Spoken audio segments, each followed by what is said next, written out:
Botlhoko bja go loba thoto beng ba mabenkele ba leka go lekola ditshenyegelo mola bašomi ba tlhobaetswa ke kgonagalo ya go loba mešomo.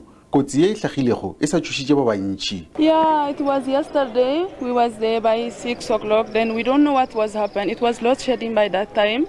Then we closed. After that, we don't know what's the cause. Yes, I'm very devastated because I come all the way from Durban. I'm buying my stock here at this mall.